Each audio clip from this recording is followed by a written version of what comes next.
Good day. This is Dimitri Lascaris coming to you from Sparta in Greece on May 5th, 2026 for Reason to Resist. I'm very pleased to be joined today by one courageous mariner, a gentleman by the name of Ihab Lotayev, who is an activist, an engineer, a longtime organizer for the Freedom Flotilla to Gaza. He hails from Montreal normally, but today he is on a vessel that it forms part of the global Smooth Flotilla. And he is, I understand, not far from the shores of our precious Gaza. How are you doing today, my friend? I'm fine, Dimitri. Thank you very much. If you permit me, I just want to clarify one thing. The flotilla is a combined group of flotillas. So the Freedom Flotilla, which is functional now for the last 16 years, is joining forces with the Global Smooth Flotilla. And we're heading to meet up with them with 4 boats from here, one coming from Greece and some coming from Turkey. So if you can tell us, Ihab, where are you approximately at this moment? We are between Sicily and the west side of Greece. So you're probably not far from where I am. I am in the south of Greece, near Kalamata, which is close to the western coast of Greece. I would love to be there with you today, brother. But I guess my job today is to report what you and your comrades are doing on this marvelous vessel. I understand. Well, first of all, why don't you tell us about the lay of the land for the moment, or the lay of the water, I guess I should say. Are any other vessels with you currently, or is your vessel alone at this particular moment? No, right now we are 4 vessels from the Freedom Flotilla coalition. We are at line of sight of each other. If I turn around, I'll see probably 2 of them on one side and one on the other side. We're sailing together as 4. Is it possible for you to kind of swivel your camera and show us 1 or 2 of them? Well, the sun won't help because it is shining, but let me try, Dimitri. Let me try.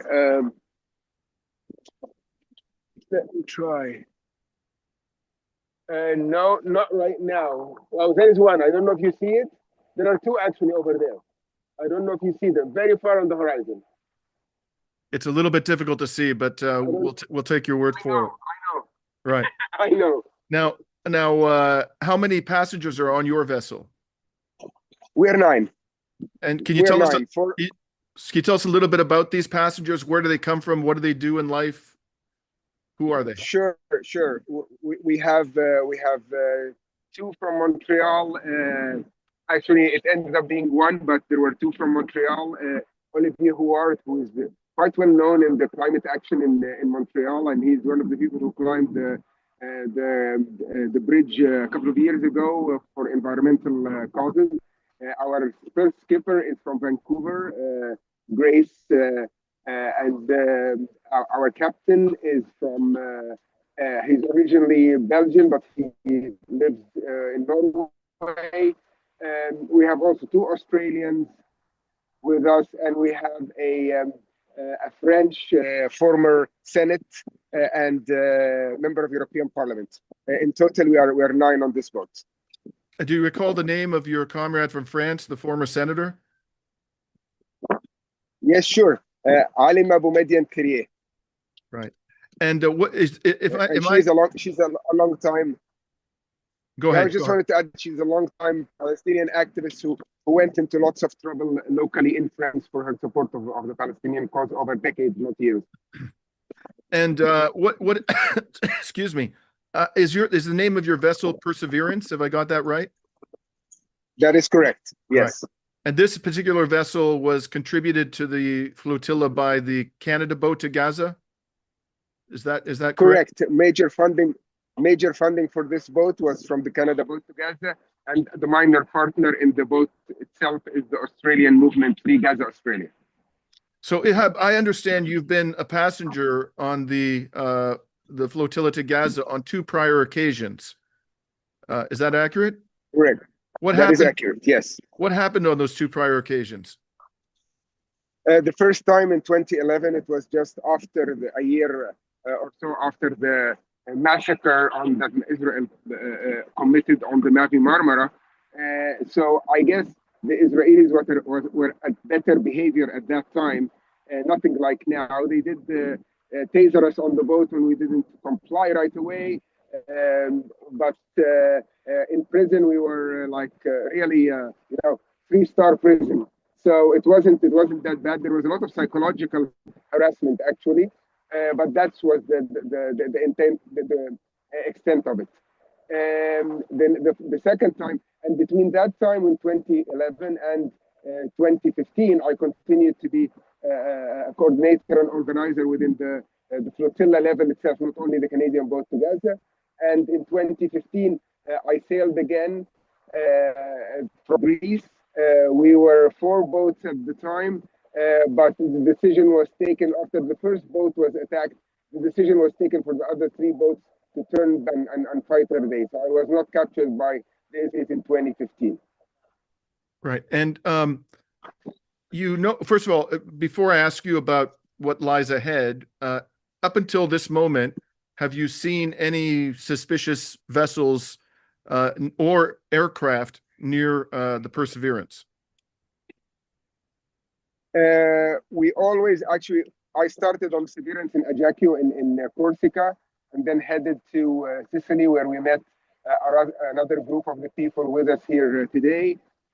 We always saw drones. We don't know if those drones are just migrant watching stuff like that, or are they for us in particular? That we can't answer. But last night, we were targeted specifically because there was a helicopter that made the tour on top of our 4 boats, and we did sight a military boat on the horizon. We can't tell if it's Israeli or not. They turn off their signaling, and you don't know what they are exactly. But last night we were in the verge of believing that we were going to be boarded during the night. Then everything died down or calmed down by 1 o'clock in the morning, and nothing appeared after that. And the send-off you received from Sicily, were the Italian authorities completely cooperative? Did they create any obstacles for you, or did you have no issues with the Italian authorities?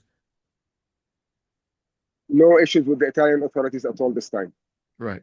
So, as you well know, Ihab, and as many in our audience will know, the genocidal Israeli military apprehended vessels of the Global Smooth Flotilla several days ago near the waters of Greece, and deposited a number of the passengers after kidnapping them on the high seas in an act of piracy. They deposited them on the island of Crete. And then an Israeli minister, I think it was the foreign minister, thanked the Greek government of Kyriakos Mitsotakis for coordinating this act of piracy with Israel. There is therefore good reason to believe, and to my knowledge, the Greek government has not denied clearly that it was coordinating with Israel. You are heading towards the same area where this act of piracy occurred. Are you and your comrades on this vessel concerned about what's going to happen and about, the complicity of the Greek government? What do you think about the Greek government? Of course, we were all very disappointed on not only on the Greeks. I mean, yes, the Greeks, but also the whole European Union, that this Israeli attacks on boats is happening now just over their shore. And in the areas that we will be sailing, we're getting closer and closer to those shores. So we have no confidence in any government. We have no confidence. We don't coordinate or liaise with any government because we know very well that their judgment depends on so many factors. So you're totally right. We are concerned about that. Also, we are concerned that the Israelis can come and attack anytime. But on the other hand, we had our very well planned, very well trained passengers on all the boats. We know how to react with nonviolent resistance to cause anybody any harm. So we know all that. We also know that Israel itself can do whatever it wants with us. I mean, I was just watching a video of Diego, literally minutes before we connected, led to the Israeli courtroom, and he looked abused. let's say, put it to the least. So we are concerned, but at the end of the day, since I started, since I was the third to come on this vessel and this flotilla, when people told me to be safe, I just told them, unfortunately, I can try my best to be safe, but please know that my safety is inversely proportional to the stupidity of the stupidest Israeli commander or authority person that we will face. So we do our part. We do it not for us. We do it for the people of Gaza who have been living hell for years. We do it for the Palestinians as a whole, who nobody is standing up for their rights. And with all that said, our concern about ourselves is there, but everybody here knows what they're doing. Now, you mentioned our comrades who were kidnapped and taken to the genocidal colony. One of them, of course, the Brazilian activist Tiago Avila, whom we've interviewed on this program, and also a Spanish national by the name of Saif Abu Keshek. They, as you mentioned, are in the illegitimate courts of Israel, or are trying to assert their rights in the illegitimate courts of Israel. They are under detention. It appears that they are going to be prosecuted under Israeli law for some offenses. Given the current state of play, the charges could be quite serious. You have already attempted to enter Gaza and were apprehended on a prior voyage. You are known to have had organizational responsibilities for a long time in the flotilla. I would think, Ihab, that you are going to be a primary target of Israel, and you are at high risk of being taken back to the genocidal colony and being treated in the same way as Tiago and Saif. I imagine you must be concerned about that. I mean, how will you deal with this if they end up doing that to you? Believe me, Dimitri, I know that everything is possible. Of course, nobody wants to be in that position. I was from the beginning very worried about Diego and Safe, because I knew quite well. You know, when we heard the news that they dropped on the coast of Crete the people who were on the boats that they attacked 3-4 nights ago. Now I think it was on the 30th. I told people, are we sure that they dropped everybody? And everybody was saying the news we have is that we dropped everybody. But I knew that the Israelis have a bigger plan, and unfortunately, they're working now with the same rule book that Trump worked with Venezuela. They kidnap people from any place. They take them if they want them. They charge them with whatever Trump charges they want to, and for them, life goes on. So I'm not going to tell you I'm not concerned, but I'm going to tell you that I calculated all those risks. I know what can happen, and that anything can happen, and things can happen in a crazy way as well, regardless of targeting me or anybody else. They want to intimidate the flotillas, and by the way, that is one of the main reasons that we decided to sail. Now, after we were in Malta. We were in Sicily preparing to sail when we got the news, and the organizers, the steering committee, decided that let's wait and see what happens to those from the 20-some abducted boats. So when that was decided, I was for sailing, because there is no point in stopping at this point. We tell our kids, stand up to the bully, and that's the only way to deal with a bully. On the other hand, Israel has to learn that we will not stop. Really, we will not stop, because anybody who starts thinking about what we saw in Gaza the last 2.5 years and just is able to do it, and I don't like to judge anybody, but anybody who is able to do this, I think do it. And if I would say that in the early 2010s, when we started with the flotilla and after the Mavi Marmara, and so if I would say that there were thousands or tens of thousands supporting the flotilla, I can tell you now with all confidence that there are millions supporting the flotilla. This is the 35th plus flotilla for our boat for the Freedom Flotilla Coalition. We keep going. The global summit in the last year started with huge energy, and they're obviously determined to keep going. So, Mhm. like again, but really, this is a part of the story. The bigger part of the story is remember the Palestinians, remember the Palestinians in Gaza.